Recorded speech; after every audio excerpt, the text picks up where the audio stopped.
પંદરમી ઓગસ્ટ 2024ની ઉજવણી નિમિત્તે આજ રોજ નસવાડી તાલુકામાં તિરંગા યાત્રા કાઢવામાં આવી।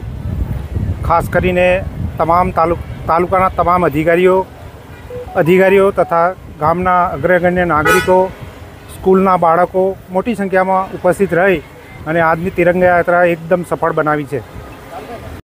છોટાઉદેપુર સહિત રાજ્ય, દેશ અને દુનિયાના સમાચાર જોવા માટે સબસ્ક્રાઈબ કરો તીર સમાચાર અને બેલ આઇકોન જરૂર દબાવો।